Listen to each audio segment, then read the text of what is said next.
नमस्कार मित्रांनो, मी अजय बनगे। आज चिल्लर पार्टीला शाळेला सुट्टी असल्यामुळे तसंच रविवार असल्यामुळे आम्ही जात होतो रामलिंगला।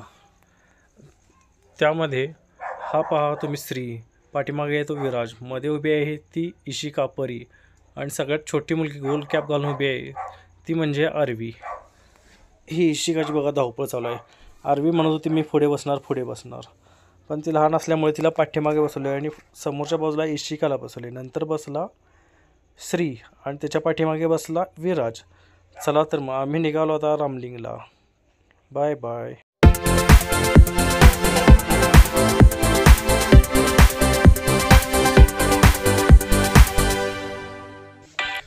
हा उजवीकडचा रस्ता आहे, तो जातो महालक्ष्मी नगरमध्ये आणि हा सरळ नीट थेट रस्ता जातो। हा जातो डायरेक्ट सरळ रामलिंगला। हे महालक्ष्मी मातेचं मंदिर इथे आहे। रामलिंग फाट्यालाच महालक्ष्मी मातेचं मंदिर आहे, बरंच पूर्वीचं आहे।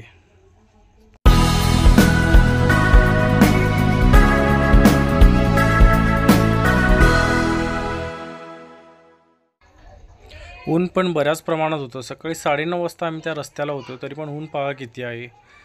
उन्हामुळे तर सगळी झाडे वगैरे अशी वाळून गेलेली आहेत आणि रस्ता पण असा सुना होता।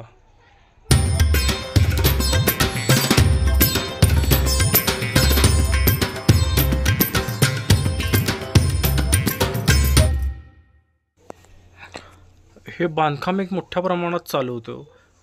बहुतेक हा कोणाचा जर फार्म हाऊस बांधायचं चालू होतं असं माझ्या कानावर आलं।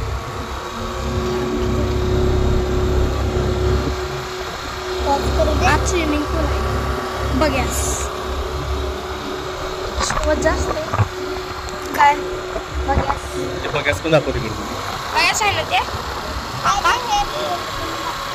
जास्त इंगले म्हणजे काय पाला असतोय की नाही, पाला सुवर्ण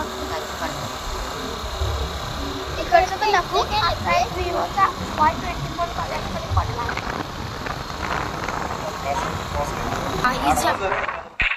समोरच्या बाजूला तुम्हाला हे पत्र्याचं शेड जे दिसते, बिल्डिंग दिसते, ते पत्रावळीचा कारखाना आहे। त्या पत्रावळ्या अशा एक्सपोर्ट वगैरे होतात, चांगल्या क्वालिटीच्या पत्रावळ्या असतात। ह्या कारखान्याला काय तर 2 आठवड्यापूर्वी काहीतरी आग लागलेली होती, मोठ्या प्रमाणात आगीचं साम्राज्य होतं, तुम्ही पाहू शकताय। याच्यावरूनच तुम्ही विचार करा की आग किती मोठ्या प्रमाणात असेल। सगळं शेडचे पत्रे वगैरे जळून सगळे खाली पडलेले होते, सगळं पूर्णपणे असं नुकसान भरपूर झालेले आहे, पाहू शकता तुम्ही। याच्यावरूनच तुम्ही विचार करू शकता की आग किती प्रमाणात असणार। भयंकर मोठी अशी आग लागलेली होती इथे। नैसर्गिक आपत्तीसमोर कुणाचं काही चालू शकत नाही, हे जेवढं खरं आहे तेवढंच या कंपनीच्या ह्याच्यावर चालणारे रोजगार पण भरपूर प्रमाणात इथे कर्मचारी काम करत होते। त्यामध्ये लेडीज आणि जेंट्स पण स्टाफ भरपूर होता यांचा। त्या सगळ्यांचा आता रोजगाराचा अवघड झाली बघा। ह्या साईडला पाठीमागच्या बाजूला पण तुम्ही पाहू शकता, इथंपर्यंत आग सगळी होती। जे कसलं पडलेलं आहे सगळं जे, हे बघितल्यानंतर तर डोक्याचा पूर्णपणे शॉर्टच झाला। डोक्यात वेगवेगळ्या प्रकारचे विचारच येत होते, काय होतं आणि काय नाही, काही सांगता येत नाही माणसाचं। चला तर मग आपल्याला तर पुढे रामलिंगला जायचं आहे।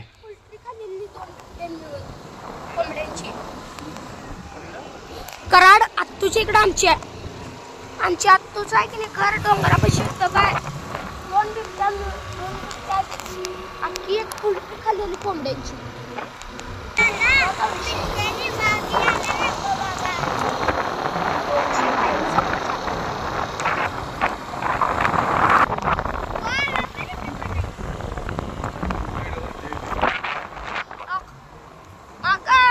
माकडा खूप माकडा तुझी शेपटी लटू।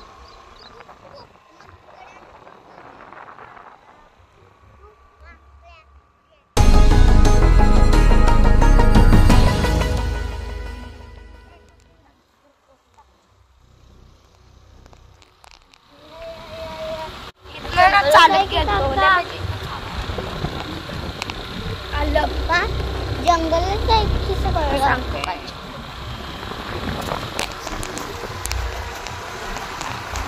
मी खरं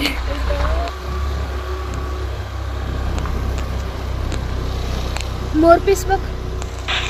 रस्ता खराब असल्यामुळे लोकांनी गाड्या अशा अलीकडेच लावलेल्या होत्या आणि त्यात ऊन पण भरपूर प्रमाणात होतं.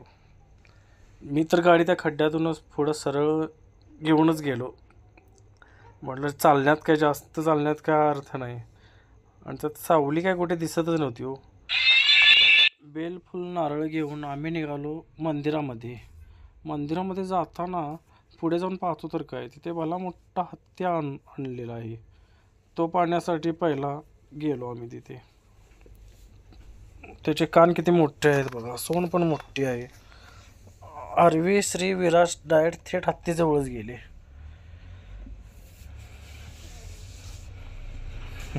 आरवी भरपूर प्रमाणात भीत होती हत्तीला. हत्ती सगळ्यांना असं सोंडेने आपला आशीर्वाद देत होता. तो बघा त्या मुलगीला कसा देत आहे आशीर्वाद. सोंड अशी उचलून आपल्या डोक्यावर ठेवत होता. इथून मंदिरामध्ये प्रवेश करून आतमध्ये गेलो. जाताना पाहतो तर ते बेट पण होते. आतमध्ये गेल्यानंतर असा सगळा व्ह्यू होता बघा. गर्दी एवढी काही जास्त नव्हती खरं. श्री विराज परी ते पहिला गेले मासे पाहण्यासाठी. हे इथं असं पाणी आहे, तलावासारखं पाणी आहे. ते 24 महिने इथं पाणी असतं, 12 महिने पाणी असते इथे. आणि ही सगळी अशी शिवलिंगांची मंदिरं आहेत छोटी छोटी छोटी. तिथून दर्शन घेऊन आत जावं लागतं. हे असे शिवलिंगांची सगळी मंदिरं आहेत. हे पहा कासव तुम्ही पाहू शकता. कासव तरी भरपूर प्रमाणात आहे तिथे.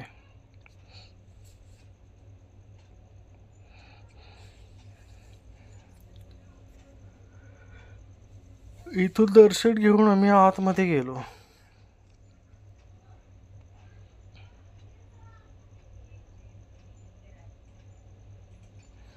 आणि मंदिर पण हे बऱ्याच वर्षापूर्वीचे आहेत. आता किती वर्ष झाली हे मला पण माहीत नाही. हा पहा श्री आतमध्ये गेला. रामकृष्ण हरी, इथे विठ्ठल रुक्माईची पण मूर्ती आहे. हा असा आतला सगळा व्ह्यू आहे. आणि शांत थंड ठिकाणी एक नंबर असं वाटतं आतमध्ये गेल्यानंतर. हे तुम्ही पाहू शकता. इथून असं आपण आत जायचं. ह्या 2 नंदी महाराज आहेत तिथे. मेन म्हणजे नंदी देवाच्या 2 मूर्ती आहेत. गणपती बाप्पा मोरया, मंगलमूर्ती मोरया. आत गुहेमध्ये इथं गेल्यासारखं वाटत होतं. एकदम थंड असं वाटत होतं. आणि इथं ओम नमः शिवाय हेच ते ठीक. मंदिराच्या बाहेर आल्यावर थोडं फोटोशूट करूया म्हणलं. हे बघा यांचं हाय हाय करायचं चालू आहे. वरच्या बाजूला जाताना ही बेडकी लहान बघितली परीने आणि लागली उड्या मारायला. त्यामुळे बेडकीला पण थोडं शूट करून घेतलं. नंतर ना निवांत वरती बसली ती पायऱ्यांच्यावर आणि तिथं आपलं हाय बाय चालू होतं. फोटो काढ, हे काढ, ते काढ. वरती डोंगराच्या वरच्या बाजूला तुम्ही पाहू शकता मंदिरांची शिखरे कशी आहेत. आणि ते समाधी पण कुणाची तर आहे, कोणत्या तर साधू संतांच्या आपल्या समाधी आहे. तिथे श्री वगैरे गेला, श्री गेला तिथे जाऊन आलं. माकडांचा तर इथे भरपूर प्रमाणात मोठ्या प्रमाणात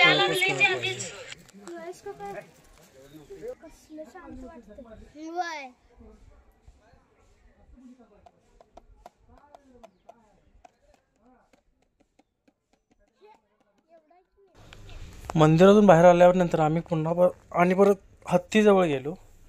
तिथे श्री विराजने हत्तीची सोंड डोक्यावर आपल्या ठेवून आशीर्वाद घेतला. त्याच्यानंतर आरवी आणि मी हत्तीजवळ गेलो.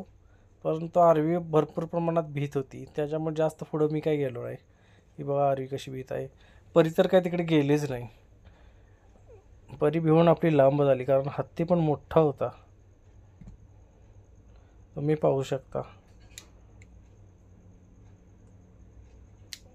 नंतर काय मग परीचा आणि आरवीचा चालू झालं. मला गॉगल पाहिजे, घड्याळ पाहिजे.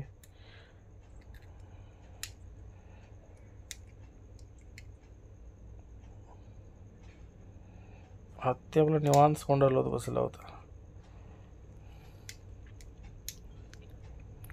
आणि पारवी गॉगल चॉईस करताय आणि हा परीने गॉगल घेतला.